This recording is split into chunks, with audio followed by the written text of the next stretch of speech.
What's up, people? Surprise, surprise, surprise. Live on a Saturday, Horror with Sturdy podcast.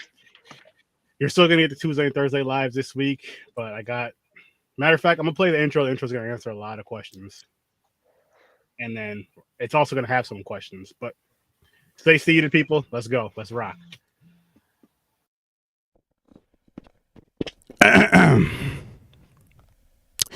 Listen here and listen good. Because very, very soon, as soon as I shut the fuck up and we start talking again, I have a question for you. I have two questions for you. Are we going to destroy this movie? Or was this movie good? Find out when SMARKNADO and Sir Sturdy take on Pro Wrestlers versus Zombies.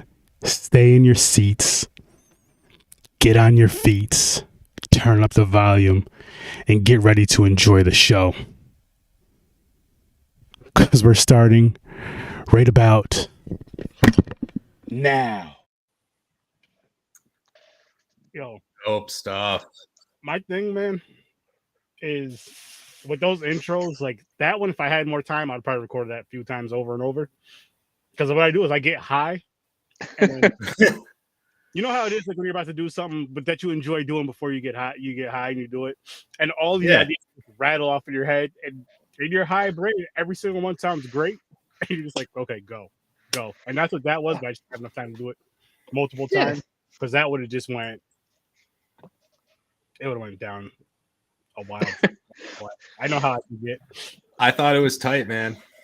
Loved it. I feel like we need to put on more intros now, Eric. Yeah. Like our show we are very one note when it comes to our intros, and we need to maybe step our game up a little bit. I should just make it sound like a wrestling type of intro. Just switch it up every week, something crazy, something ridiculous. Like, I can't believe this fucker said this. And then maybe even if you say like a tagline in the beginning of the episode, say it sometime later on. Yeah. Oh, we say it way later on. We say it right at the end. There you go. The tagline. Pay attention to the tagline, people. Mm-hmm. It's all about them cheese bags. There you go. But I got the guys from SMARKNADO here, and we're finally doing this, guys, a wrestling horror movie. Build it as a comedy on Peacock. I'll have you know, probably for good reason, in many ways. So, I was thinking about this, and I know that you had nothing but good intentions with us all watching this movie. But if one would, maybe propose to everyone that Aaron secretly hates us and he wanted us to be put through this. I think that's something that would be believable. Although, I wouldn't go along with it. I know you have good intentions. I do. I see with this. I just say I was like wrestling horror. Yeah. I know for a fact because I'm very seasoned when it comes to horror movies from shit like this, and even a whole lot worse. Believe it or not. That was one of the questions I was going to ask you later is like, where does this rank in the pantheon of really bad horror movies? Well, nowhere close to the worst. I'll say nowhere close to the worst. It's bad. This shit is terrible, though. Don't get me wrong, but like the worst one, I'm going to tell you guys the worst one I've seen. It's called Blood Lake. It's on the Tubi, which is a free platform for anybody that wants to go out there and watch it. Okay. And it's from 1987. That movie, the only thing I like about that movie is the Firebird in it. And it's not even shown that long. That's a Firebird? It's a Firebird. It's a 80-something black Firebird in the beginning of the movie. It's towing a boat, unfortunately. Gotcha. I think you see it like one more time. Mm-hmm. They blew their whole budget on the Firebird, I bet. That movie is god awful. So I'll challenge you two to this. Watch this movie. Boom, look at this. Kyle knows. Kyle's seen it. All right. To me, this was just a throwback to my high school days, which were, I don't need to announce my age on this show, but I'm older than a lot of probably listeners and co-hosts anyway. But we used to go to the Blockbuster and rent the cheesiest horror movies we could find. And to me, like, this movie is perfect if it was made in 1983. You know what I mean? But it was made in 2012 or something like that. It's mind-boggling, but you know, what are you going to get from a crowd-funded film, I guess? Yes, obviously. Well, no, actually, see. But a crowd-funded film. I don't know if you guys have heard of the movie Terrifier 2. I have. Recently. That was crowd-funded. Was it? I believe 200. Yeah, I believe it was ended up being about 250,000 crowd-funded, and it went to theaters. And they made right now they're at like 5 million they made, which is fucking amazing. So crowd-funded films can do something. It's just I don't know what the hell this was. Yeah, let's get into this shit. I'm chomping at the bit. Go ahead. Go right on ahead. Take it right away, guys. Don't even be shy with this shit. Okay. So I guess what I want to start with is the opening scene of the movie to kind of, you know, set the table for what we're going to see. It is just an indie show. They're showing highlights of an indie show.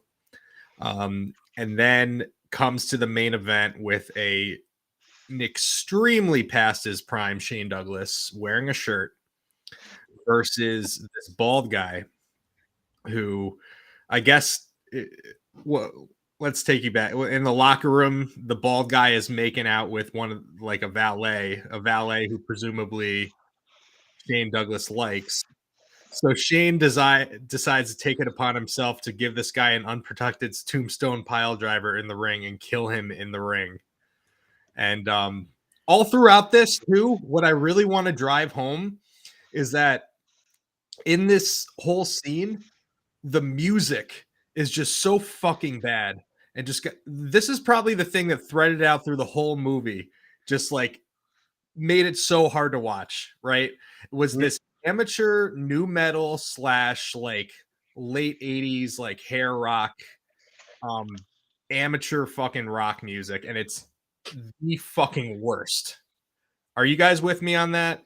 The soundtrack was it was playing during everything, during all dialogue. Like it was just like, I don't know. It was probably his friend's band, and they were trying to get him over, dude. And it didn't work for me, man. I don't know. It's a no for me, dog.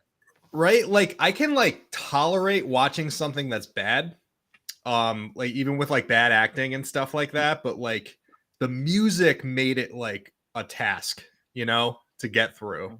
It was so fucking awful. Are you saying this movie had bad acting? Yeah. Another tell right away on the beginning of this movie. You see who the promoter is, who we find out is actually like the creator of the movie. His name's Kyle Knotts. I did a little research, and this motherfucker is ugly. Like you know that they're not using real actors in this movie. Yeah, it's. I'll say this about this movie. Yeah, I've seen better acting in porn. Right. And better production value. Yeah. But the acting was like more like for real. In porn, the acting is more believable. Like, holy shit. Yeah. You know, can I say something in regard to the acting? Because in my heart of hearts, I'm a huge Roddy Piper fan, right? Like I love Roddy Piper. I think everybody kind of does. If given the right material, I think Roddy would be a really good actor. I could see him being decent at bet. I mean, possibly. I can never take anything away from it because if he can put into it as well as he did with the wrestling, then definitely. Yeah. But he's definitely proven before that he can be a good actor in the films that he has been in the past. But like, I feel like he was just purposely like phoning it in this movie. He just kind of saw it as a paycheck. It was just completely uninspired, and he was just saying a lot of the dialogue of the wrestlers, I don't know if you guys noticed, was like it was like very like catchphrase based, you know, and just like so cheesy. Like most of the things that like Shane Douglas said is just like, yeah, and then you'll have to deal with me, the franchise. Always had to like emphasize like his nickname or whatever, and it was just he definitely did that shit. Dude, in an era of cinematic matches, right? With coming out of COVID. That's all this shit was. Like this was one big cinematic match.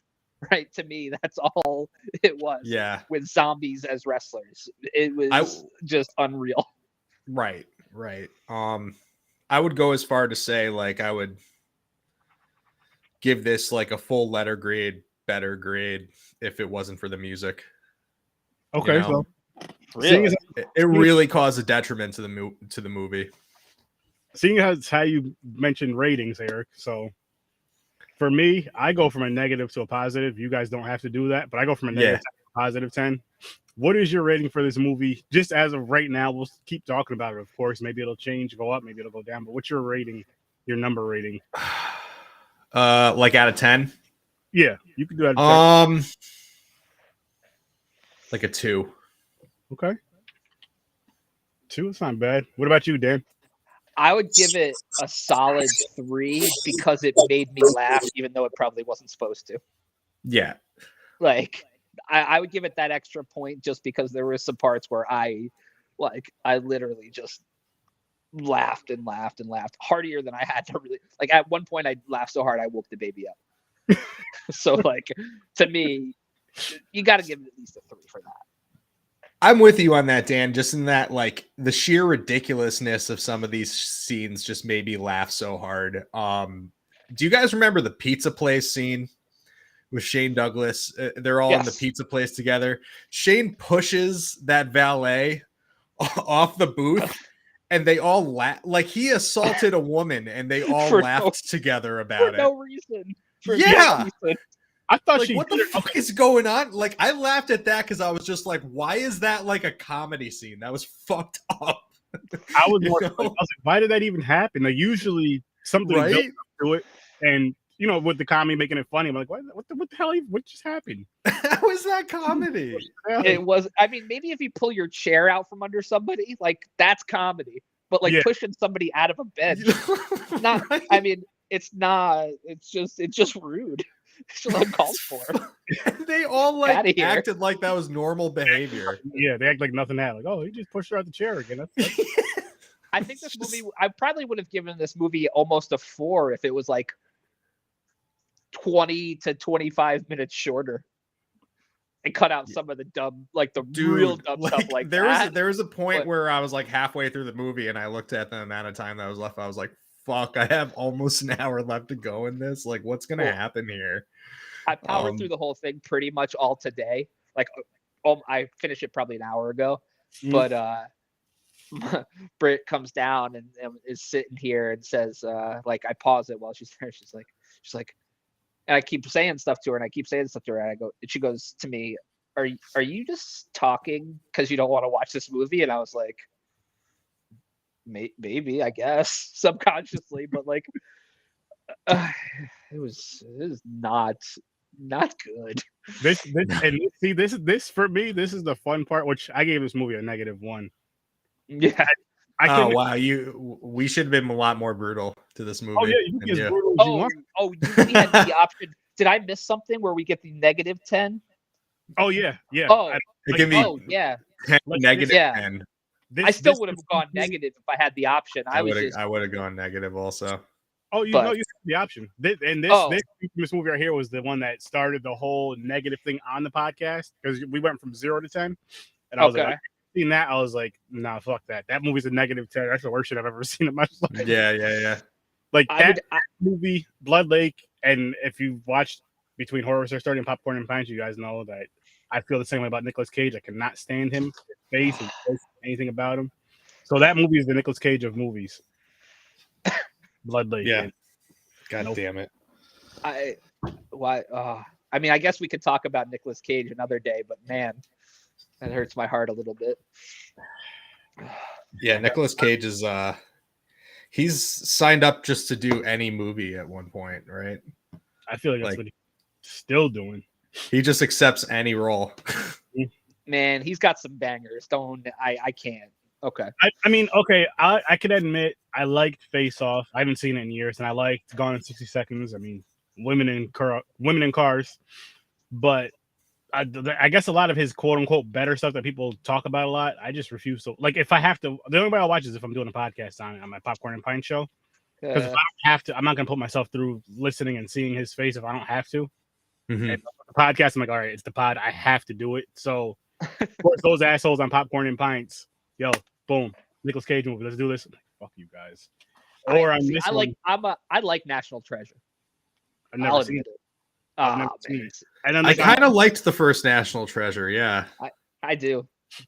That's just me. Hey, what's up, Chris? How's it going, man?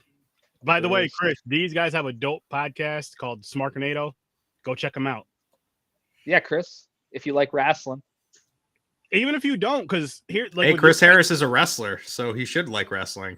With you guys too, like, I don't watch wrestling. I haven't watched wrestling in I don't know how many years, and I just enjoy the show because I love the back and forth banter and all that. Yeah. And I think my favorite part is when you guys, besides back and forth banter, is when you guys talk about like the older wrestlers that when I was watching, like, okay, I know who this is, I know who this is, and how you guys point them out or call like, yo, these guys are some dirty fucking dudes. Like, the shit that you hear from these documentaries and shit, like 20 years later, I'm like, whoa.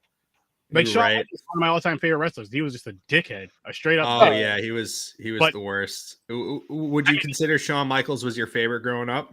Yeah, but he was second to none in the ring, in my opinion. Oh yeah, in the ring he was phenomenal. As a matter of fact, I remember the Iron Man match and Eric. Him and Brett.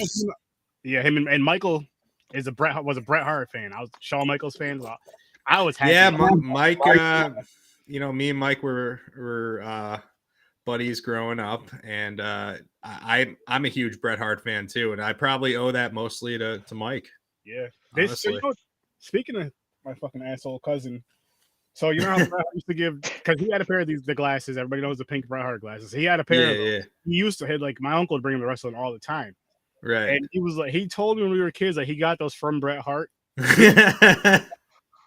No lie, maybe 10 years tops. Yo, remember those Bret Hart glasses I had? Yeah, my dad bought me those. Like, you're a fucking asshole. You well, I mean, I think Bret probably would have put the glasses on Mike, but that was also my dream growing up too. I would have. I think I'm gonna go out and buy a pair and just tell my grandkids that he did. Because, like, are they gonna go back and watch for it? Probably not. I mean, just look for a little kid that looks kind of like you may have looked when you were a child. Oh, that's me. Right. Early 80s. We all look the same in the 80s. Like, who is it? That's why so many of them were on. Who's that kid with the bowl haircut? Yeah. That's me. You know, I never had a bowl haircut. I never did. Really? Hand to God. Never had a bowl haircut. I had long hair. Never a bowl. Bushwhackers, yeah. Bushwhackers were his shit. All right. They say you got you guys. Yeah, their links are right in the description, man, on their Twitter link and then their audio platform link. Should be doing a new episode tomorrow or Monday. Yeah. Are you guys re-reviewing this movie? You gonna rewatch it and really break it down? I spent that hour and a half. I think that's enough. But let us know what wrestlers you wish were in this movie. Ooh. Jeez. You know, I hate to say this, but like, I could have definitely watched Hulk Hogan get ripped apart by zombies. I would have been. I agree with that too. I think Ric Flair would have been pretty good for the movie too. Honestly. Oh, yeah. Did you notice that, like, when they announced the wrestlers, like, remember at the beginning when the promoters were getting together and they were talking about an event to put together? Yeah. And they named, like, Kurt Angle. Who else was in it? Shane Douglas, Hacksaw Jim Duggan, Roddy, and then Matt Hardy. Then after Matt Hardy, there's just like a severe drop off. And I just feel like that was just such of a tell of, like, they reached the end of their budget. So then they just grabbed a lot of local indie wrestlers to put through the rest of the movie. It was wasn't Facade? Yeah, Facade was in the movie, who, by the way, is like a still relevant indie wrestler and still looks exactly the same. I did not recognize anybody past Facade. Me not either. A single person. Right. Speaking of Facade, that one scene in the movie, like, you're supposed to be rooting for Shane Douglas, but then, like, he just laughs that Facade is gonna get killed because he says indies jobbers deserve to die. Dude, this whole thing, like, just like, what is going on here? Like, acting aside, can we talk about the zombies? Because, like, in my heart of hearts, when it comes to like the horror genre, the zombie subgenre is my favorite part, right? You know, whether it's horror zombie movies or comedy horror zombie movies or whatever, that's my favorite one. But like, stick to a specific kind of zombie. There was like and 3 different kinds of zombies. Some of them were like slow and drudgy zombies. Yes. Other and ones then some of them could were climb. like full on humans, like with zombie makeup. It was just not like so there's 3 ways, right? The zombies could get made by this guy if he ripped their heart out and ate it. Okay, that's the one way. Yes. The other way is if those zombies ate somebody, but then the zombies just started coming to life. Like the Civil War guy zombie. Like this whole thing to me was just like, it was a bit infuriating in the like, just like stick to one brand of zombie. And sticking to what you're saying with the whole zombie thing, what got me was like, okay, so we know, you kill the brain, you kill the zombie. I'm like, this guy's just putting them in headlocks. Yo, like, remember like the woman had the main woman in the movie, she had like a sword of some kind to kill the zombies. And then Piper just puts his dukes up and he's just like punching the zombie. Like that's enough to take out the zombies. Yeah, literally nothing you can do.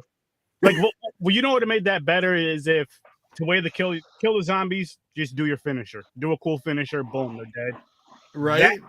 I mean, I'm not saying it would have made the movie good. I still probably wouldn't have liked it, but it would have helped some.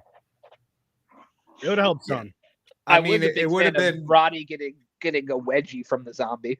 Did you see that? Like when he was barehanded wrestling him, he gets like the zombie. He goes to run away and gets like the zombie caught him like I catch my daughter trying to sneak off my lap. Like get out of here, man. Yeah. So can we talk about just how like the women in the movie, right? They're just all like the portrayal of the women in this movie was just all that they were like sexual beings, and I just, that was a gripe that I had with this, right? Because like all the women that were in it were like kind of like loose a bit, and of course I'm gonna have sex with you. You're a wrestler, like, and all the makeout scenes that were in it too. I felt like that shit was just off-putting, and I had to think to myself too, is like the wrestlers as a negotiation tactic, did they like have to have in their contract that they had to make out with a hot woman? Maybe, or maybe. I mean, I don't know who these people are that acting. For the most part, I don't know a lot of them, so I don't know if someone were a couple or what. But you did kind of say, I was like, damn, these girls are easy as shit. Yeah. Like, it wasn't a good look. I guess you can attribute, groupies. There are groupies in wrestling. Like ring rats is what they're called. I was trying to refrain from using it. I thought groupies was better, but probably not. But I mean, one of the main heroes and ending of the movie was still a female, even though that female was sexualized at the beginning of the film. And that's another thing too. She got bit. Doesn't that mean that she's gonna change at some point? Like they had that last scene with Piper. Yeah. I'm like, what the? So like, doesn't that mean she's gonna become a zombie? I think you got part 2 to come out and watch out.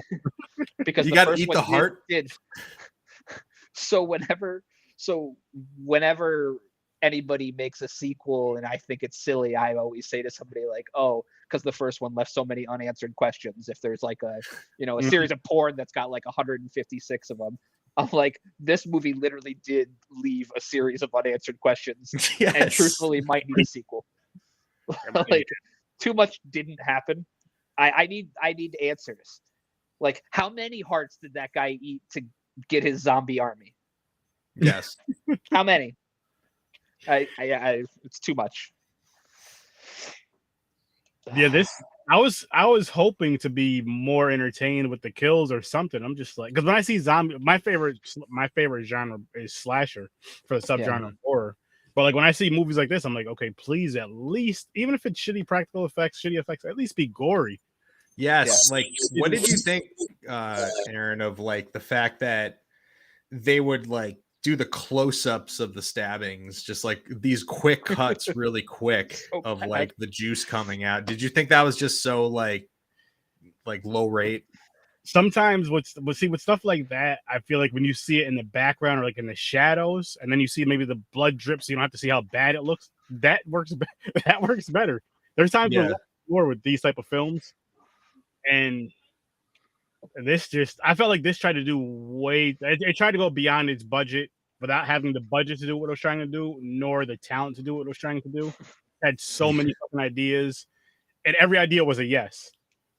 Right. Bro, this was a high school film club production, like straight up. Yes. To me, that's what it was. I feel like this is more so of because I feel like a high school film production can do better than this because they're at least getting, they're learning and they're trying. I feel like this is just some friends that were just like, yo, look, I got a few dollars. My dad knows so and so. He knows so and so. We can hire them to let's pay the wrestlers this. Like the wrestlers that had the names got paid, and everybody else just showed up and they just recorded it. They just did like quick. I thought this was kind of like, wasn't this like the height of, or no, this was towards the tail end of Kurt's TNA career, right? This was 2013. This movie. Yeah, I mean, yeah, probably the last few years or so. I'm like, this dude is really he's the bag he is getting is ripping zombies' ankles off and then turning into arguably the worst looking zombie that's ever existed with like the obvious makeup with the slash across his head, like he got slashed by a dragon. Like, yeah. what is happening here? Just look at some of the other ones, zombie movies. Just look at some of the old school ones. If you got to borrow ideas, keep it simple. Yeah, man. Yo, so what did you guys think of the storyline of like Shane Douglas's family? Like right at the beginning of the movie, like his whole family and his little nephew got attacked by the zombies and become zombies. And I mean, I just thought it was weird in that like he was such a conflicted character as far as, are you supposed to feel sympathy for him? But then he does these fucked up things. And it's just, he's like it was a very weird choice for like a main character in the movie based on like how are you supposed to be rooting for this guy? To me, it was just a really bad, like they had the chance for a redemption arc with him, right? So they could have kept that his nephew alive. Yeah. It could have kept him alive and found him somewhere and been like, oh, well, now I have to raise you. But like instead, like he just ends up murdering his whole zombie family. Yeah, I laughed so hard with watching him like try to like cry when he's killing his brother and then he kills his nephew. Oh my and he's God. like, oh, I'm like, come on now, man. Dude is such a fucking loser. Like I hate Shane Douglas after this movie so much. And he was one of the producers. Is he one of the producers?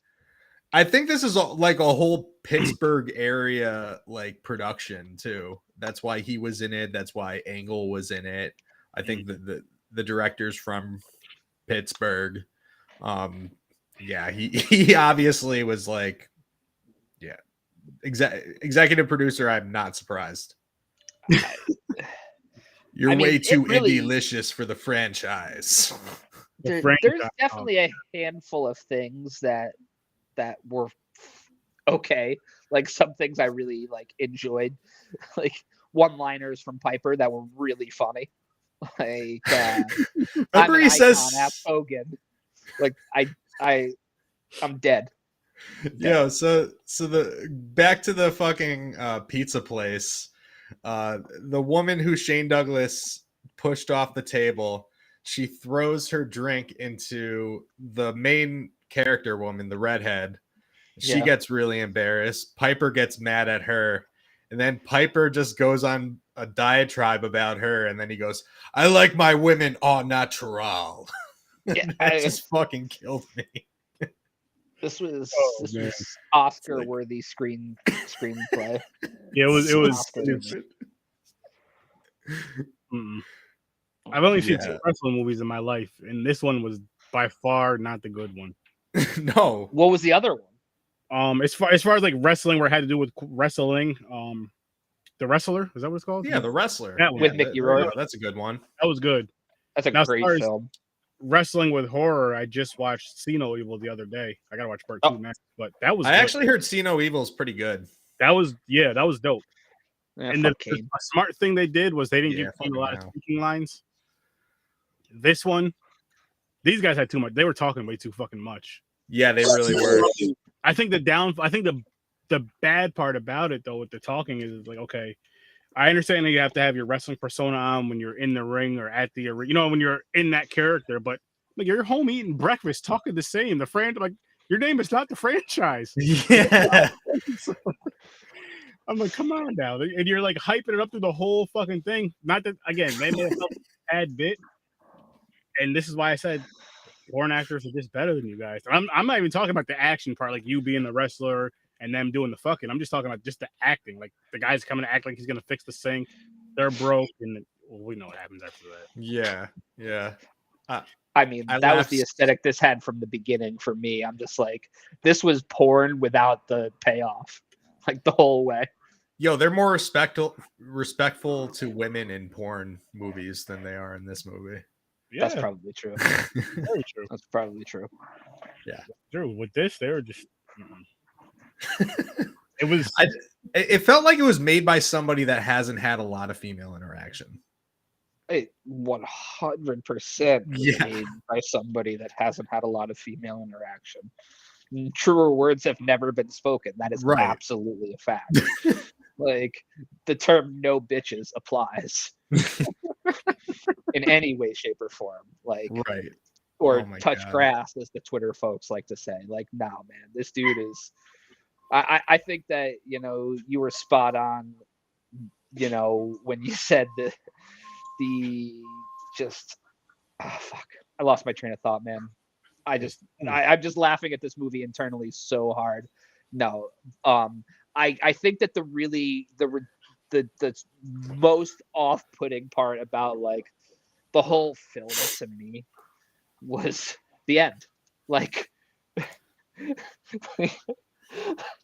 like Roddy Piper just beats the evil out of the main villain. Like that's it. Right. What again? When's the sequel? Yeah, well, I mean, Piper's not around to do it, True. unfortunately. I think But see, they could- everyone else is available. Shane Douglas is definitely available. The dude fucking works at Target or something. Shane Douglas is definitely. Hey Shane, make a part 2 of this. Right. Yeah, Shane, definitely make a part 2 of this. No, I think that you could just maybe Roddy and the woman have a zombie baby, and that's the whole premise of part 2. I'm just spitballing here, though. What's like- up with? Did you guys notice Matt Hardy and his wife Rebby Sky are casted in this movie? Mhm. And not only do they have like a sex scene, but then Matt Hardy is making out with some other woman on the bus ride. Did you notice that? The chick It sitting on wasn't his wife. Were they weren't married at this time? I think they were, or like, I mean, they were at least together. I mean, she goes by Hardy now, and she went by Sky in that. Yeah, that's true. So- but like, still, like, he was making out with some random blonde on the bus. I'm That's sure in he my said. notes I'm right sure he here. said, I'm just "Don't like, what worry, the hell don't is worry going about it. It's for the movie. in the script. It's for the movie. I didn't write this script." Meanwhile, he's like, "Hey, add this shit in." Mm-hmm. Like, Yo, Shane, you want me to be in this movie? I gotta kiss her. and he just pointed at the hottest girl he saw at that time. Put her in the movie. Right. Beautiful. Oh man, but yeah, this. If Yeah, it wasn't for everyone the go out plot and see holes this and the movie. music and the acting and basically everything about this film, I would have probably loved it.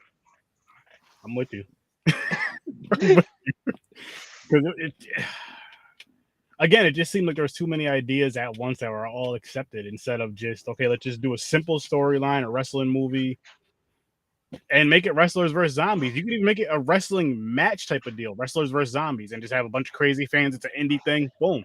You don't even have to have big names in it. It could have just been a lot more simpler than that. You know. Yeah. I think if you wanted to build a story surrounding indie wrestling or wrestling in general, I think it would actually be better in the slasher genre and more believable. You know what I mean? That's just, you know, the film buff in me, in that I love a zombie movie, but I also want it to make sense in some shape, form, or fashion. You know, as much sense as the walking undead can. And them like having wrestling moves while they're zombified really isn't that. So. Yeah, I think that there should be a crowd-funded movie in an effort to make an actual good wrestling zombie movie in response to how bad this movie is. Call it indie wrestlers versus zombies. Yeah, because at that point, like, your budget's wide open. Yeah. And you can actually put that money towards cool shit rather than to past their prime wrestlers that want to say their catchphrases. You know who I think could make a really cool like comedy slasher wrestling movie is Kevin Smith. I think he could pull off something like that in that sort of genre. It'd be really fun. But I'm a Kevin Smith mark, so what can I say? I can see him doing something. I can see him doing it because he's also the type of person that would go to that to say to the wrestlers, whether it be indie or pro, and hey, how would this sound to you guys? Or if they're in the movie or not, but how would this sound as a wrestler coming off? You know what I mean? Make it more believable versus this show was just over the top with actual wrestlers in it. Mm-hmm. Yeah, super over. I mean, you've shown that you could take, you know, the wrestling industry and make a good drama film about it. So that if you can make a drama film that's that believable, like I think that you could pull off most anything when it comes to putting it in that environment. And I would be interested in it, but I'm a wrestling fan, and if you know these companies like Warner Brothers that own AEW and things like that are going to want more content for, you know, whether it be a streaming service down the line for AEW or, you know, if Peacock wants more content, I think it's, you know, you can pull it off because there's enough people that would watch it, particularly with WWE fans, you know what I mean?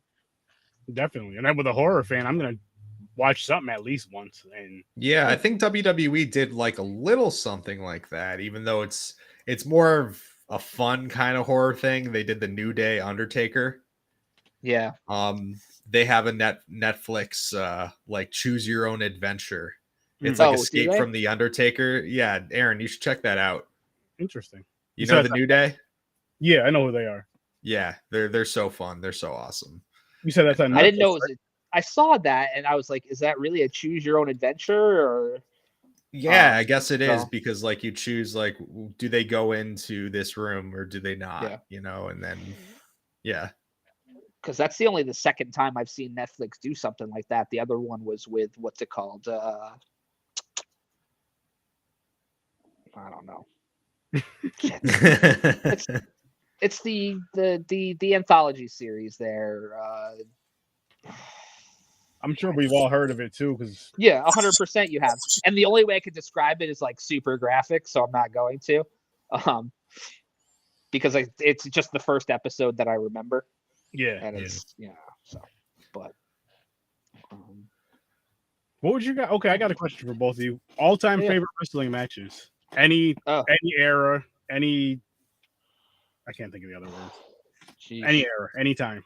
Okay, I would say from my childhood, my favorite wrestling match of all time would have to be Bret Hart versus Stone Cold Steve Austin at WrestleMania 13 with the infamous double turn. It really made a star out of Stone Cold Steve Austin because, you know, he passed out from the sharpshooter. He did not give up, and he was in a pool of his own blood. You know, that shot of him in the sharpshooter just became like such an iconic picture for so many years in the WWE. And I'm just a huge Bret Hart fan. And that was the start of the beginning of his heel run.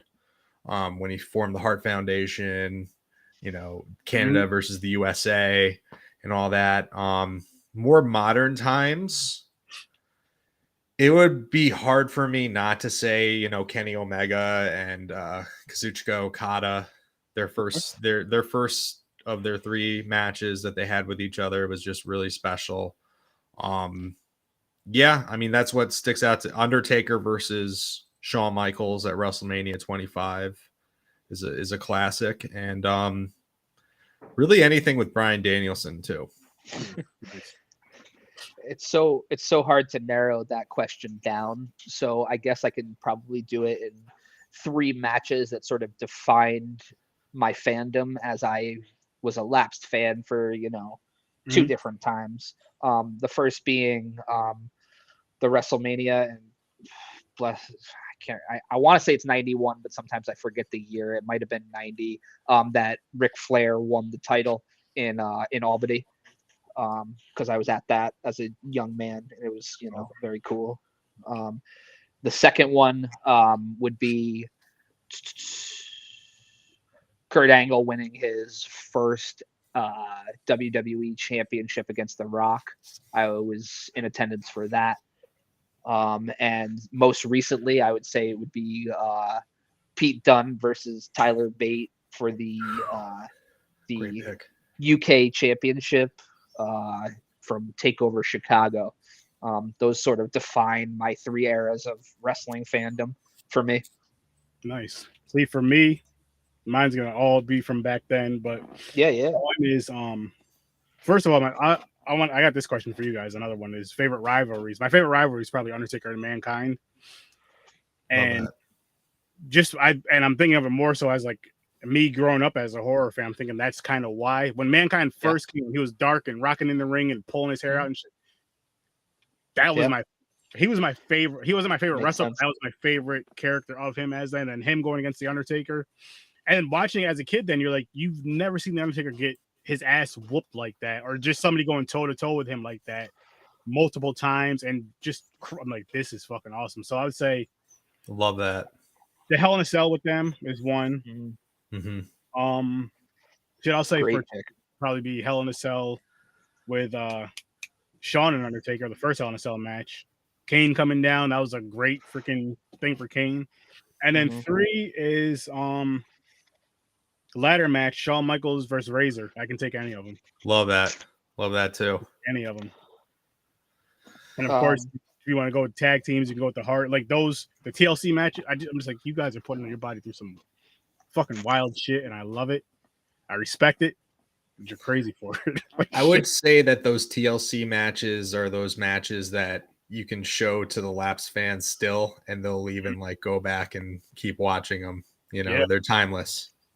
There's just certain ones. I think the Hell in a Cell with Undertaker and Mankind, the TLC matches are probably top 2.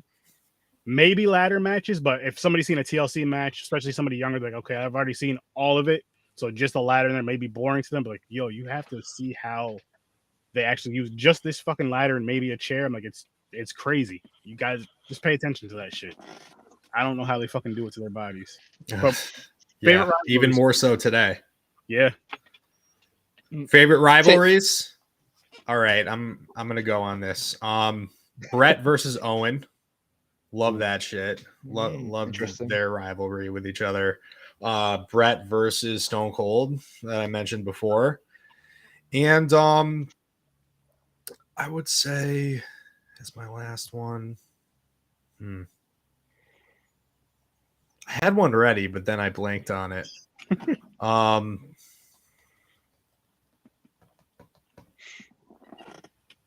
You know what? How about you go? I lost my train of thought. Dan, that's go. Okay. I think that there's one rivalry and one rivalry alone that everybody will be able to relate to and remember, and that's Vince and Stone Cold.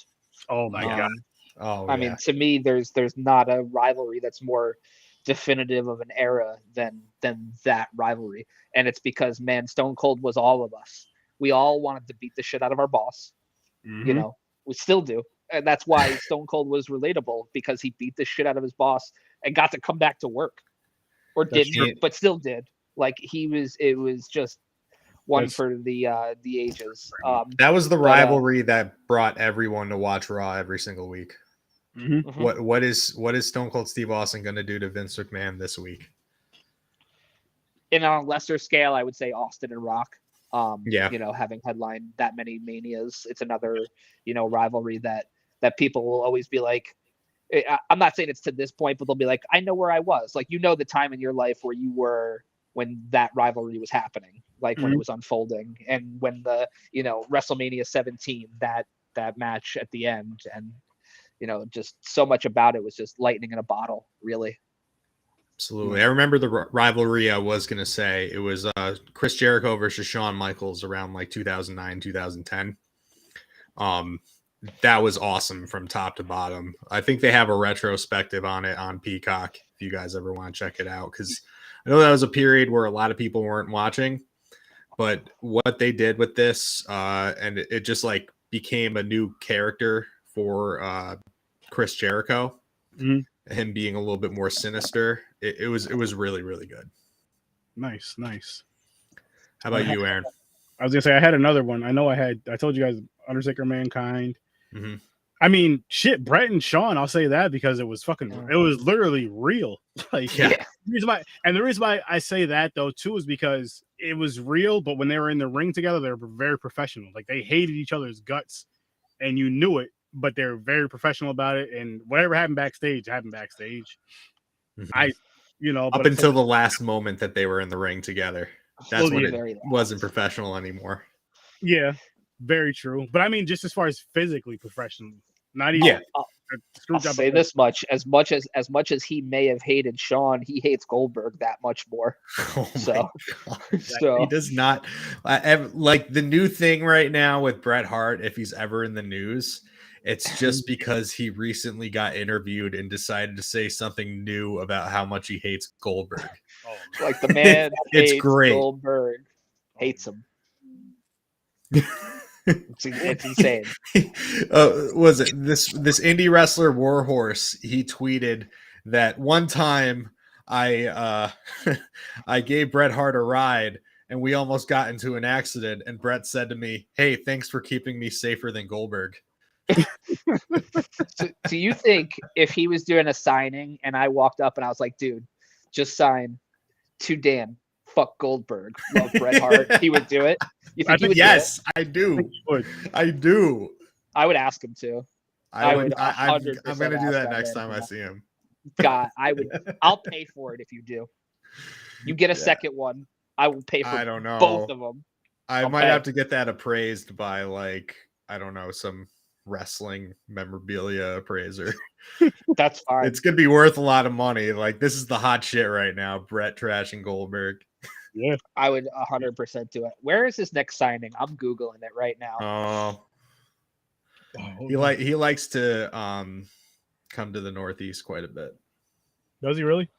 Yeah, he came to Colony Center Mall like shortly before the pandemic hit. That's when I met him. Oh wow. I may have actually went to go meet him. I went to go meet Mick Foley when he came up here last. There's certain ones I'll go and meet, and then there's some that's like, nah, fuck that. Yeah. Do either of you listen to Mick Foley's podcast? I heard it's pretty good. So his last episode, apparently he revealed some things, and I probably should have and could have said this a little bit earlier when we were actually talking about him, wrestling. But apparently he's got severe spinal damage. He's got severe muscular damage, like, and he's in real fucking bad shape right now. Poor Mick. Yeah, that's believable. He gave his body to the business. It's shit. He gave a lot. I mean, just from what we were talking about with the Hell in a Cell match, like that, and that's not even half the crazy shit he did. That's just like something that really stands out. As I'll call myself, well, then I was like a fan. So I'm like a fan of those times, but I know people who are fans of his, I'm sure, from day one up till now even, and they seen him do all the other crazy shit, ECW and shit before. I'm just like, yo, this guy is just like, what he was, for example, what he was doing every single night just in the Cactus Jack persona. He was doing that one spot on the ring apron where he was hitting the elbow right onto the concrete on the outside. And he was just doing that night after night after night. Just that alone, the amount of damage that does to your body. And then on top of that, like he's getting thrown off the Hell in a Cell. He's getting thrown that same match. He got thrown through the cell onto the mat. That bump people don't talk about enough. Everyone talks about the one when he gets thrown off the Hell in a Cell. At least he had some give because there's tables there. When he got thrown, just thrown right through the cell onto the apron, that was fucked, dude. That like gave me more chills than that wasn't being thrown off the cell. Was that what was one of those not supposed to happen? Was it through the that cage? one wasn't supposed to happen. Through the cell, yeah. Through the cell was not was never supposed to happen. Just for him to get thrown off the top of that shit, and they're taking him away, and he's still like, I don't know if that was real or not. Them taking him away, I feel like it was. In my heart, I want to say it is. But even if it was still real to me, damn it. Even if it, either way, I feel like, say if it wasn't, I feel like he would have still got up and done the same shit. Like, what the fuck are you guys doing? The match ain't over yet. I'm not done. I'm still breathing. He fucking interfered in the main event later on that night. He's a monster. How is this guy not in the hospital? How is and he like still, wait, let me not conclude before I say this. From that, how is he still alive after that match? Like, I don't know. Like, all jokes aside, like, because I understand the whole with wrestling. I understand the script, this, that, and the third. But you can't fake a fall. You can't fake getting thrown through a cage. Like, there's no, you know how to land, but it's like if I move just a slight, not even a full inch, just a hair, I could be done. That's some wild shit. Like, the man's tooth came out of his nose. Please don't tell me this isn't at least kind of real. Like, and he was that picture of him smiling with the tooth coming out of his nose. I guess you can kind of look at it like it's just kind of like a movie or a TV series. Like, yes, you know, when somebody gets shot in the movie, it's fake, or when somebody jumps off of something, but there's a stunt guy that knows what the fuck they're doing, that's taking that jump, and they're landing on mats. But I'm sure it doesn't feel great. I'm sure it doesn't feel great. Hell so, no. And like Eric said, that bump that he took, that he did the elbow off onto the concrete, onto the outside, is like, dude, his hips are shredded. Hamburger. Didn't he get his ear ripped off in a match too? A fucking with Vader when they were in Germany, and that was a spot that like he would do every single night where the ropes would get tangled up, and he was like in a noose with like the top and the middle rope, and he couldn't get his head out of it, and his ear had to be sacrificed in order for him to get out. Because those are like cables. Yeah. It's terrifying. Yeah. Fuck that shit. Right. Like, and then he did all the exploding ring matches in Japan with him and Terry Funk, another crazy fuck who was like, I don't know how he's still alive. I've actually seen both of them live. I believe we've seen them live because I used to go to wrestling here and there with Michael when it was the Knickerbocker and then the Pepsi. And good old Knickerbocker Arena. So you probably saw when he was Chainsaw Charlie, Terry Funk. Yep. I honestly don't remember. But I remember seeing him. I remember seeing Hacksaw. I remember seeing a cage because it was the old blue cages. I was like, what? This is the blue cage, right. That was the most brutal cage they ever had. And like when they changed from the blue cage to like the mesh cage, it made all the wrestlers happy. Happy. There was no give in those blue cages. That was just like just smacked it. Yeah, that was bars. That was rebar covered in fucking linoleum. That's all that was. That was not a cage. That was a prison match, basically. Freak out. Looked like it was a little easier to climb the blue cages, but that's probably the only advantage it had over the other one. Man, cage matches are weird, man. They really are. Like, they all have different rules. I was gonna say, I remember when the rules were, which I think these are the best ones. You just got to get out of the cage. First one to climb out of the cage wins. Leave it at that. What's the point of pinning somebody in the cage and winning by submission? All this other shit. It's not a Hell in a Cell match. Cage match, you get out. Hell in a Cell, you beat the shit out of each other. Right. Hell in a Cell, I'm all for. Yeah. Hell in a Cell, I'm all for. 100%. But cage You matches know, are dumb because why can you escape out of a door? No. yeah, yeah. That's another thing that's happened recently, like escaping out of the door in a cage match. Like that should never fucking be the case. There's nothing exciting about that at all. No, Yeah. it takes away. It takes away. Mhm. What would you say overall your favorite type of matches? Oh, favorite type.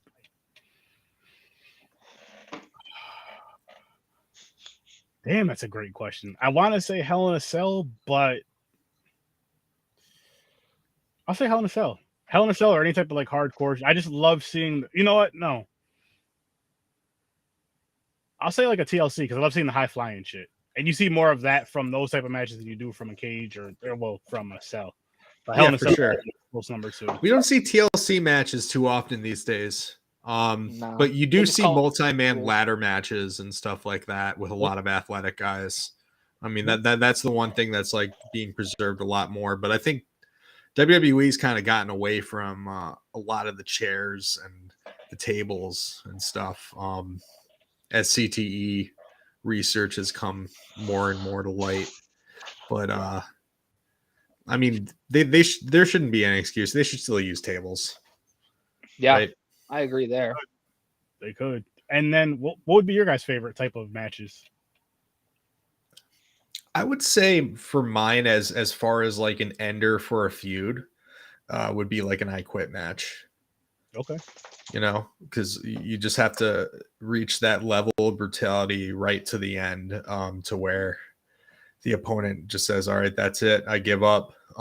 Most recently, the I Quit match that happened, Finn Balor and Edge, was awesome. And Edge is he's having like his second run right now after being gone for 9 years, and it's really entertaining. Especially right now. I don't know if you heard, but you know, Vince McMahon is gone. Oh yeah. So the content is so much better without his oversight over everything. And yeah, that feud in particular with Edge and Finn Balor is really good. And then Rey Mysterio's son recently turned on him too. Recently turned on Rey. So it's like a father-son, match that's going to happen at some point. But a lot of interesting things that are happening now. That's good. That's a tough question for me, man. I could narrow it down to probably 3, right? With a caveat on one of them. I love a submission match, right? Just like an I Quit match, but just Submission, a little, just that finality to it. A submission match where you make somebody tap out. You just have to tap them out. You can't pin them. It's just more realistic to me as far as a fight is concerned, right? Secondly, I would say a Pure Rules match from Ring of Honor. I think they're really fun and they are more in a sports-based way. Now, what's that? Pure Rules.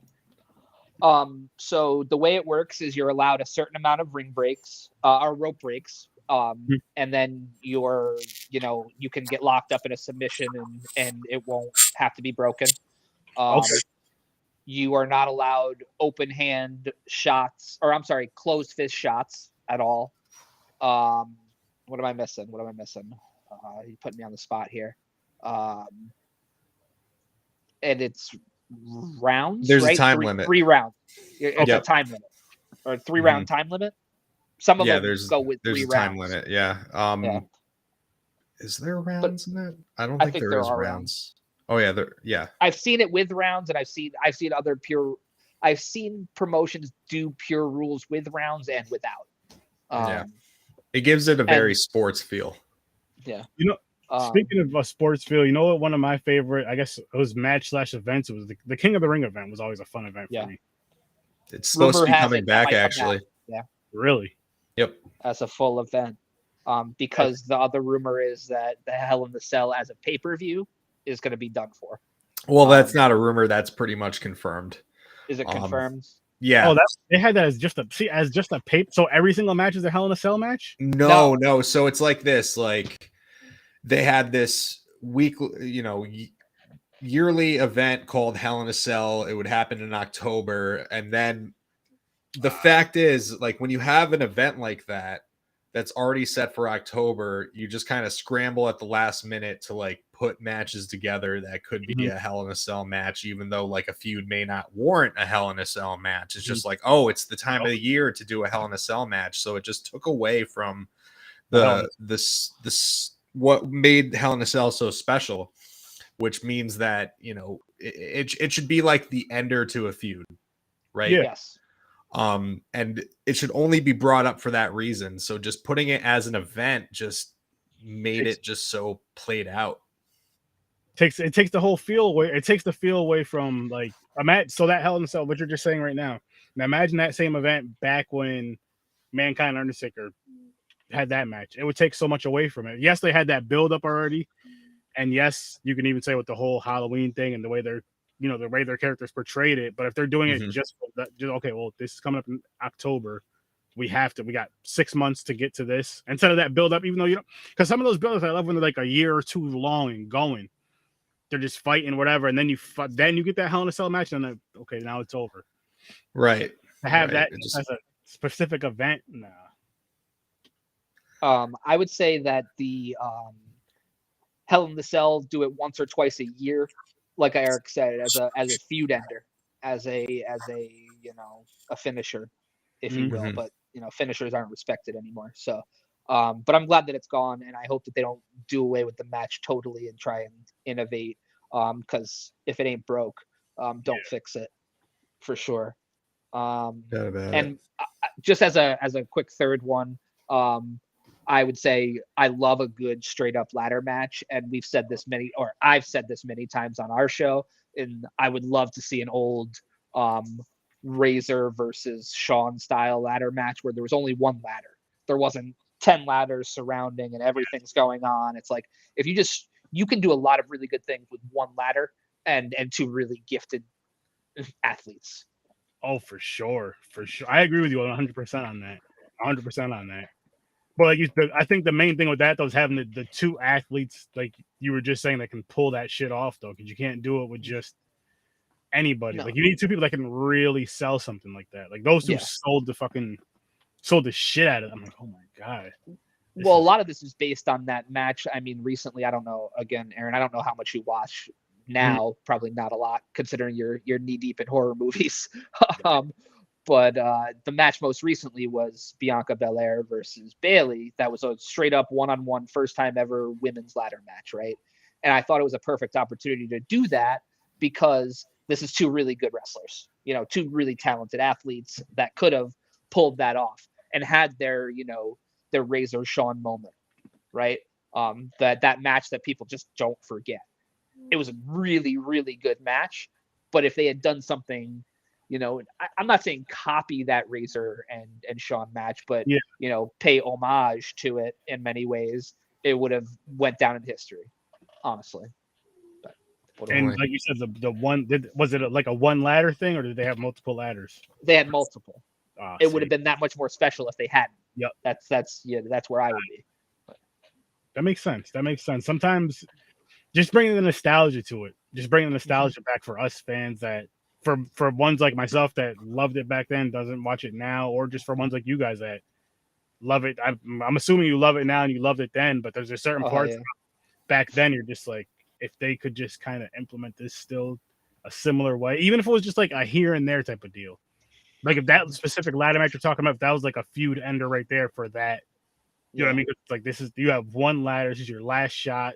You can have a beautiful build up to it, and boom.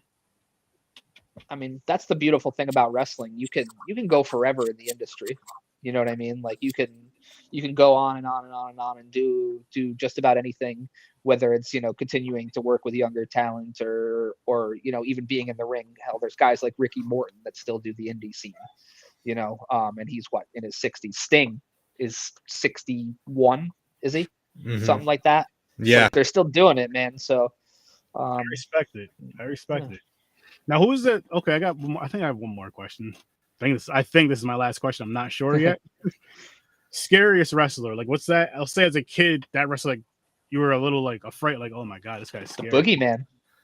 Okay. Boogeyman. With the worms in his mouth and shit. Yeah. He was creepy, man.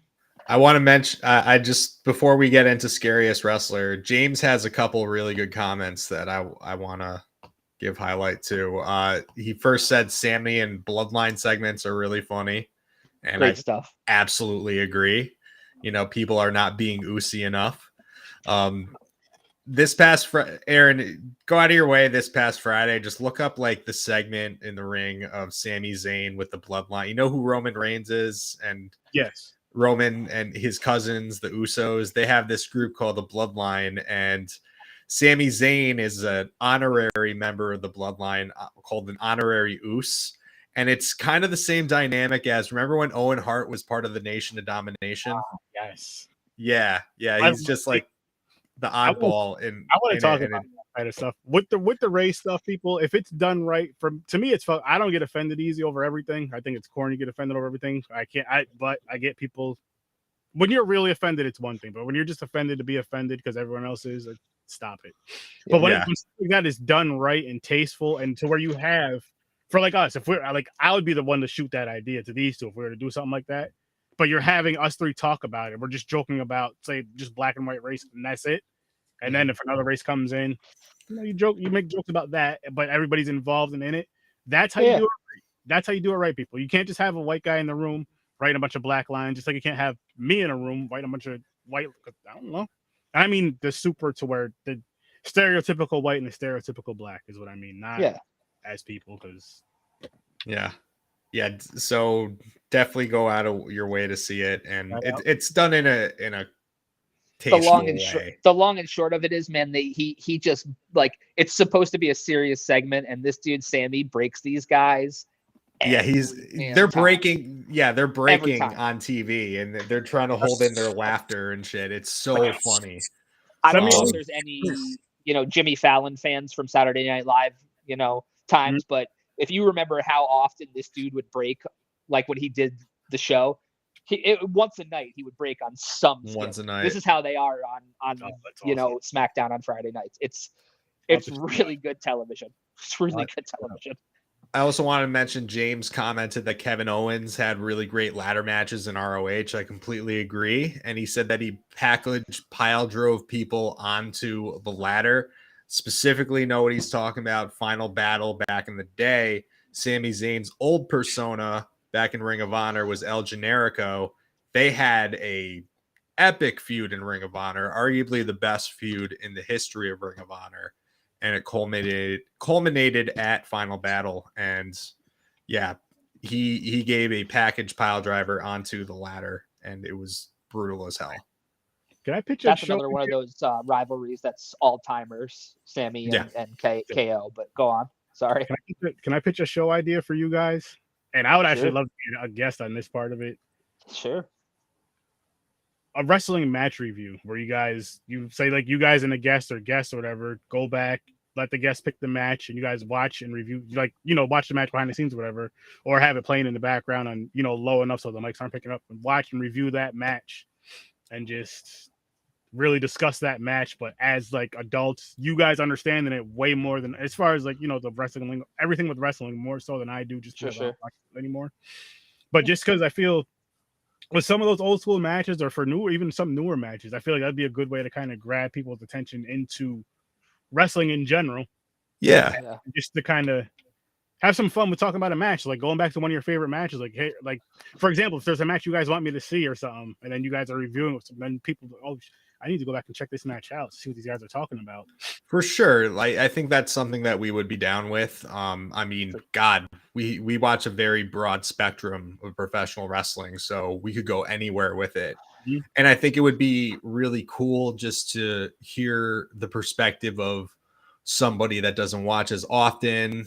If, as far as like, does this wrestler connect with them the same way that they connect with us, or vice versa, and they may even find somebody cool that we don't find cool, I mean, so I definitely think that's an idea that we could have down the pipeline. Have your people probably sooner than later. People call my people. Have your people call my people, and we'll make it happen. Okay, James, would you want an episode for that, to review a wrestling match? Like, one of you say your whatever. James, what's your favorite wrestling match? Whoever's in the live right now, what are your favorite wrestling matches? And then would you go on their podcast to review your favorite wrestling match with these awesome gentlemen right here? And by the way, James, yes, I agree. Kevin Owens' theme from Ring of Honor was a fucking banger. And I wish he did bring it back. But they don't like to buy licenses to music at WWE. You know, okay, I can tell you the latest wrestling I've watched, and it was when Finn Balor was in NXT, and Michael was the one telling me about it, like when he was the demon thing. Yeah. In that, and it may have been, I think he may have first came to WWE and he became the champion there as the demon thing, maybe when he first, like around then I just watched like those matches. I was like, yo, this is dope. Was it him against Samoa Joe? Yes. Yeah. That was NXT. Yeah. That was dope. Him against Samoa Joe. And awesome. then there was a couple. Like I watched like a couple NXT events with him. I was like, this is pretty entertaining. And then NXT is like, you know, in the Vince McMahon era when like he was ruining SmackDown and Raw. Triple H was in control of NXT, and pretty much he was allowed to do whatever he wanted, and it's just more of a pure wrestling show with more practical storylines and great storytelling. And NXT was what got me back into wrestling. Eric and NXT was what got me back into wrestling completely, pretty much right around that time, honestly. Nice. You know that towards the end of Finn's run on NXT. That was what got me back into it. So yeah, that is a fantastic era. Nice. No doubt. And then speaking of sorry. Speaking of themes, did you watch SmackDown last night, Eric? Or not? Yeah. Did you watch it yet? Well, I watched. I think maybe I have like 45 minutes left in it. I watched like at least the first hour or so. Well, you know they brought back Emma. Yeah, I did. They axed her old theme, which was so good. The as the kids would say, it slaps. And I always like super tight about it. But well, I mean, she. Sorry. I think before she had gotten released previously, she wasn't rocking that old gimmick. No, so I think they just reverted her back. No, the one she had right before she left. Oh, really? Look it up. It look it up. It was a good one. Yeah, okay. It was a really good one. Maybe it was CFOs. It was. Yeah, that's probably why it did slap, and they can't bring it back. I know. Pay them their money. Get your themes back, for Christ's sake. Speaking of music, it all comes full circle. Eric hates the music in the movie, and now we're back to music. Full circle, people. Full circle. So I did want to go back. Aaron, you had asked a bit ago, scariest wrestler, right? Mm-hmm. Yeah. So for me on that one, I'd probably have to go with like OG Mankind. You know, he was a lot scarier to me than like the Undertaker. I'm with you on that, and it was just because of like, and again, I would like the boiler room and stuff. Yeah, ripping his hair out, ripping his hair out, right? Another fucking fun match, Boiler Room Brawl. You can't forget that one. Yeah, ripping his hair out, rocking in the ring, and then when he gets the fucking urn, like just all that shit. And yeah, he was a creepy ass character. He was a creepy. He did it so fucking well. Like I enjoyed Cactus Jack and I enjoyed Dude Love, but Mankind was the best, hands down. Like the Sacco one, it was fun, but it wasn't scary anymore. But I don't. Right, like that Mankind was truly like a unique horror movie character. Yeah, becoming a wrestler. Like, does that do you liken that character to any specific like horror character that you've seen in like the vast amount of horror movies that you have seen, Aaron? I mean, I guess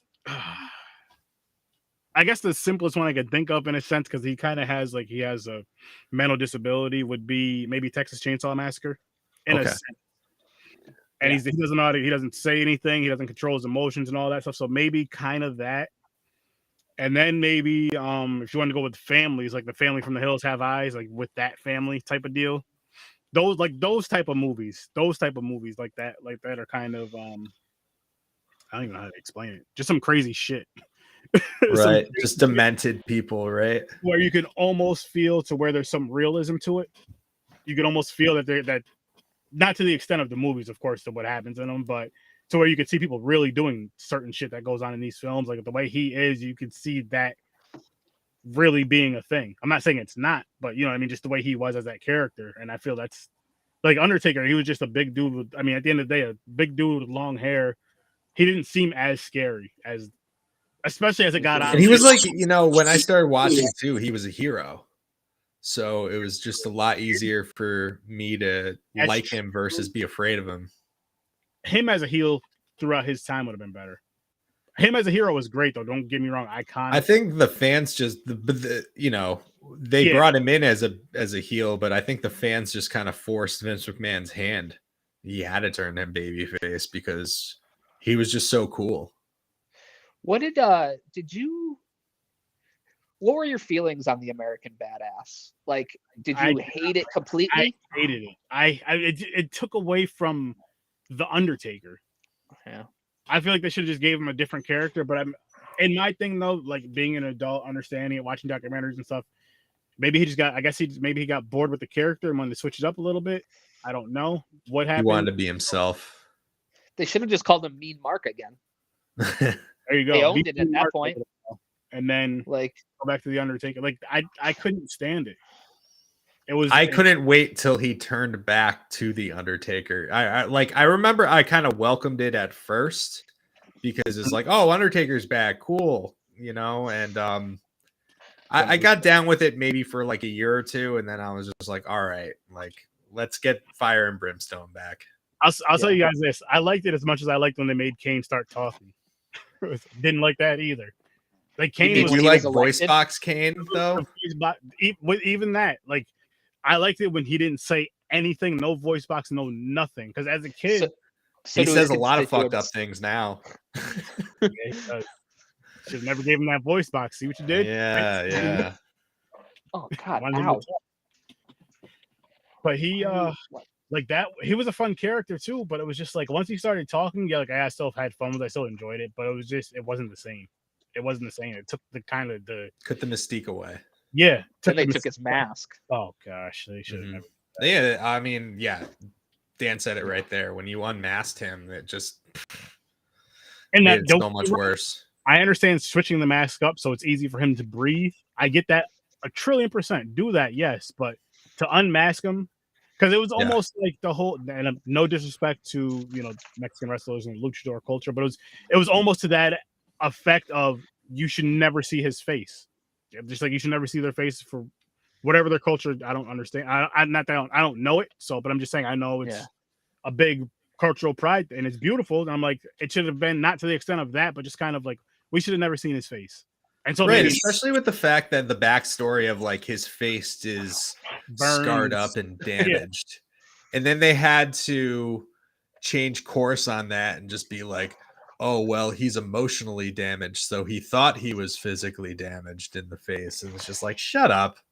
You already ruined it. You could have just said he was emotionally damaged and, his brother beat him up a lot and he just got bigger and stronger, but he still, whatever. Just take the fire part out of it. Or just, I don't know. Maybe they didn't know he survived the fire. Maybe he wasn't in the fire. Maybe he started the fire. Wrestling was a wild time back then. Yeah. Wrestling was wild back then. It was fucking. Yeah, I mean, we're in a whole different world culture. You know what I mean? There was things said and done that you cannot do now. No. Very fortunately, because most of them were in extremely poor taste.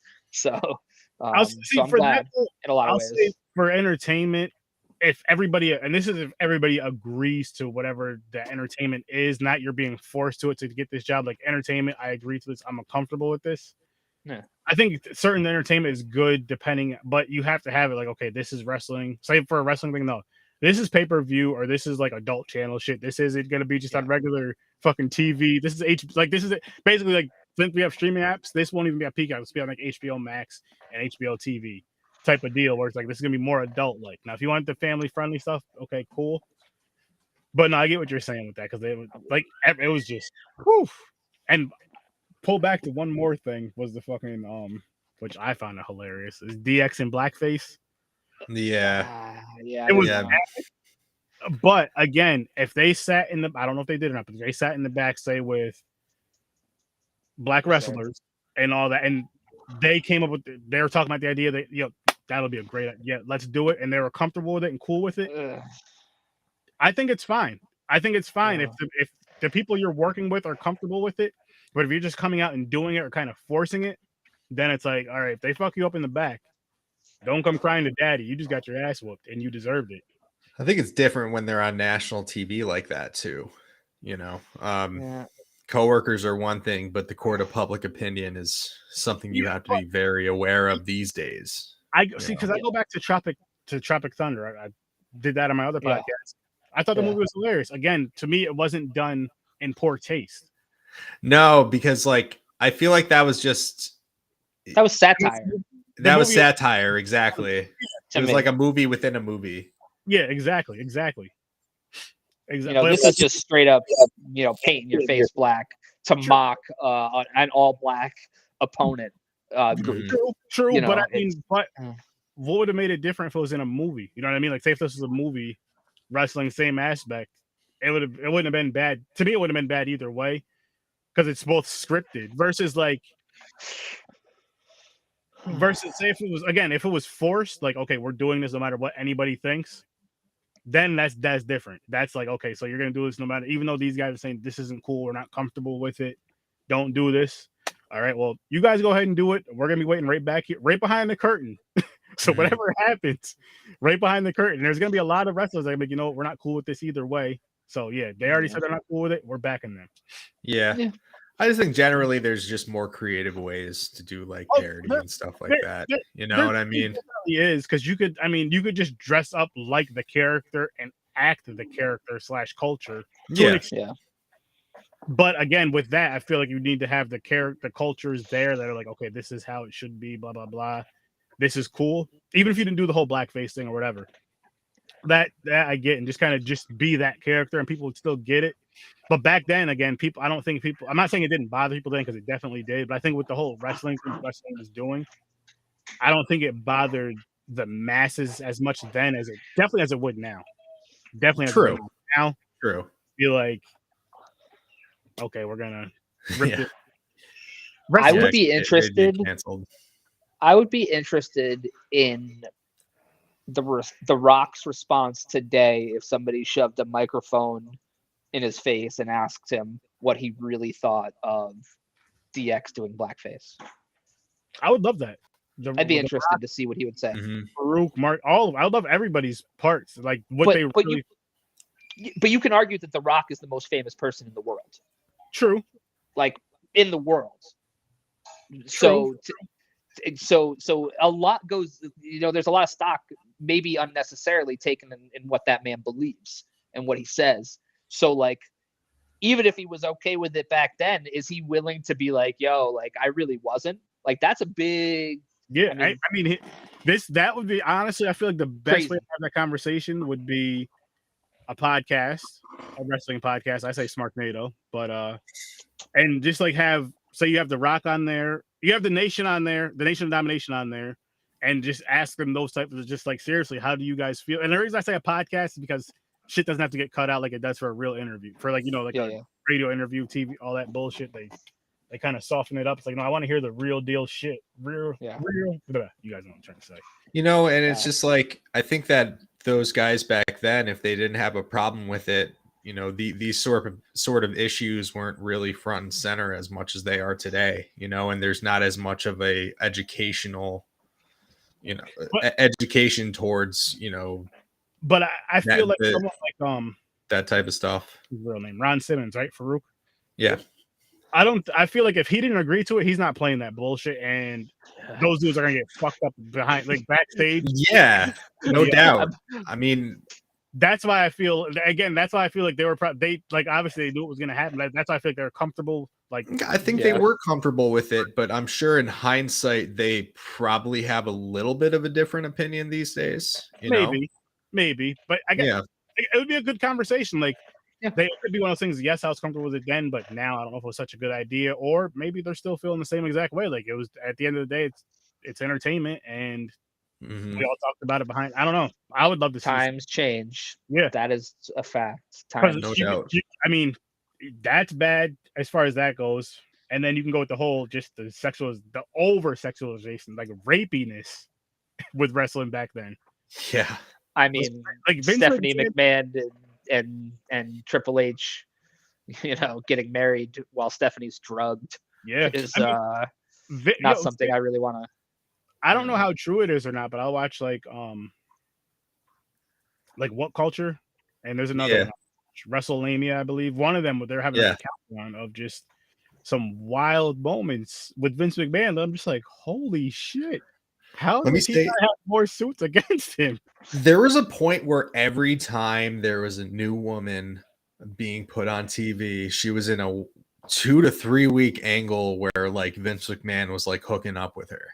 Yeah, like it happened all the time. It was like Stacy Keibler, Tori Wilson, Trish, Dawn Marie, Trish, Jesus, it was Sable, everybody but his wife.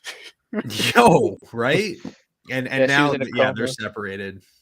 They are now. So, Good for her. Good for her. Nope. He probably was like, all right, that's it. After she lost her Senate election and they spent millions of dollars on it. So he was like, I'm done. That's it. I think they were always, I think they were probably in a loveless marriage for a long time. If I had to guess. Come on. Them? No. Really?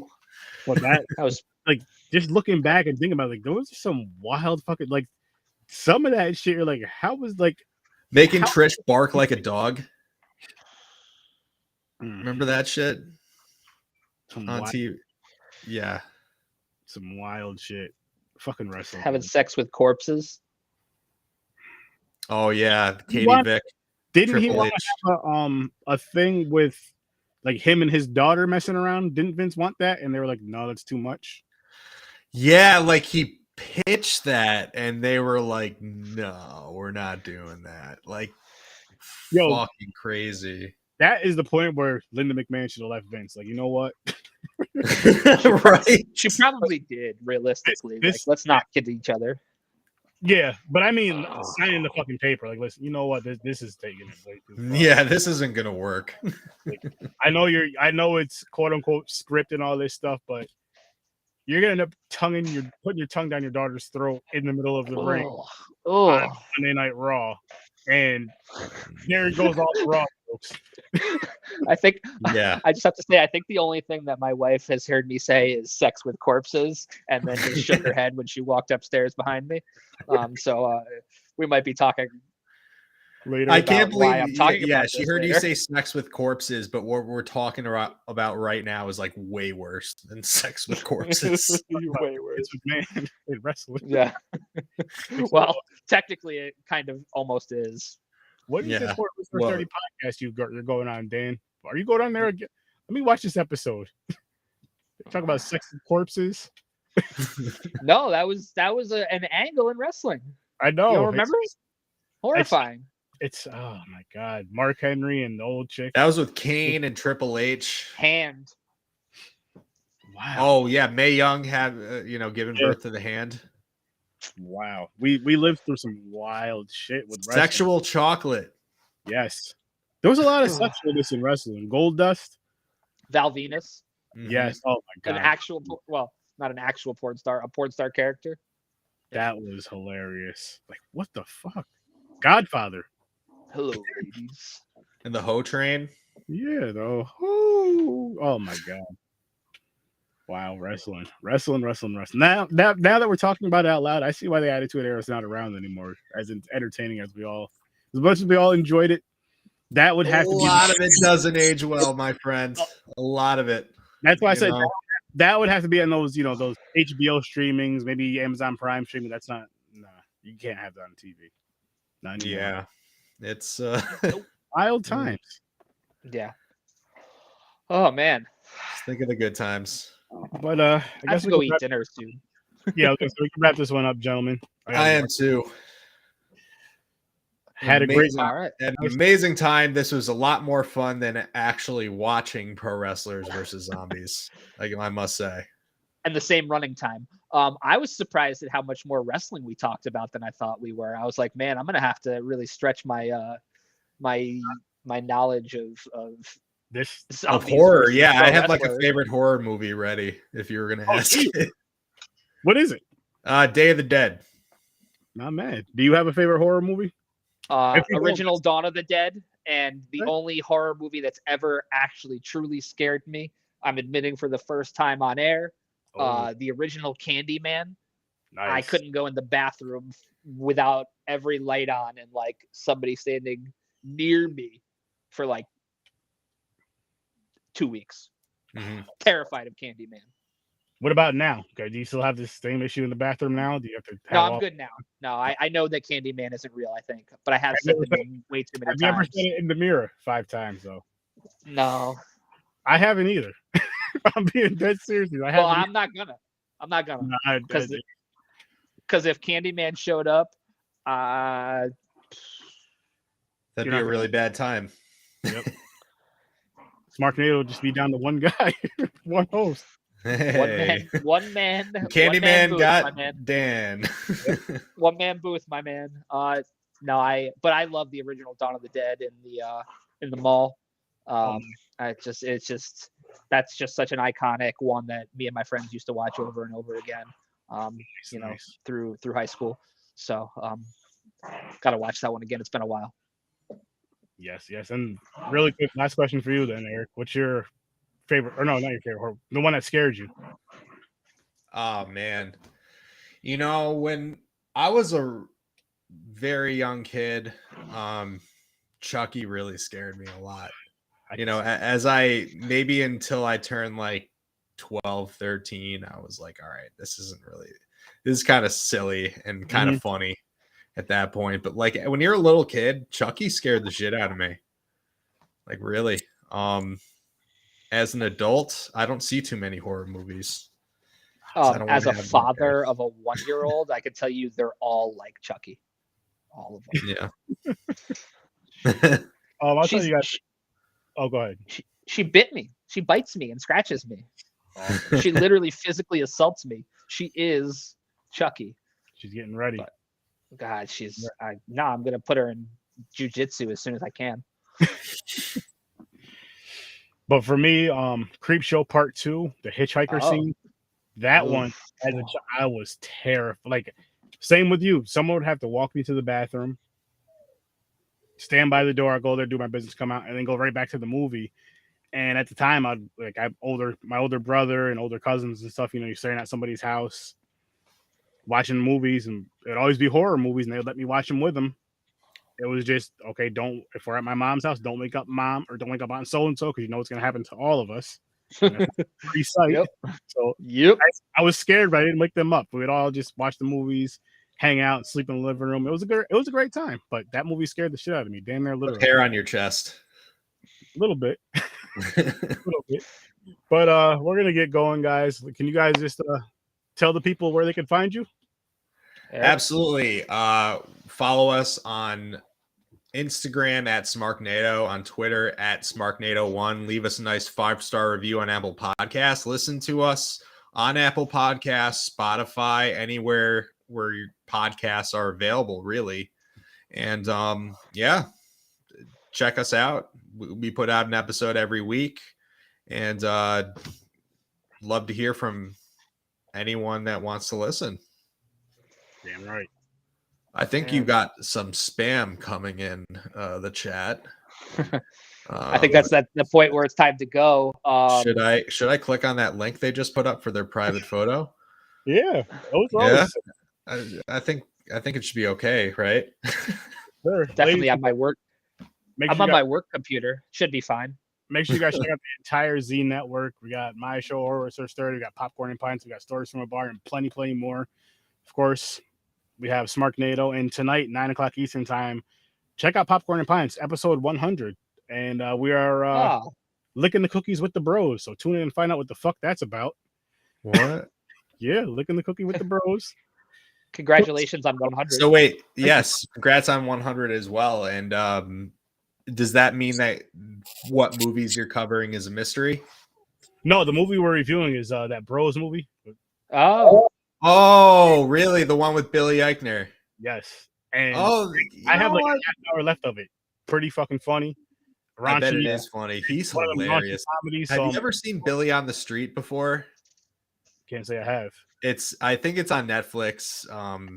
Just look it up. He just like goes up to random people in the street and asks them questions, and he has a lot of very passionate opinions about certain things and that other people don't, and it's hysterical.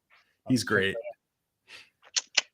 But yeah, we're gonna be licking the cookies with the Bros tonight, episode 100. So you guys tune in for that 9 o'clock Eastern time, and we're gonna get out of here. I'll see you in your nightmares. Peace. stay Thanks for fresh, having cheese us, bag. man.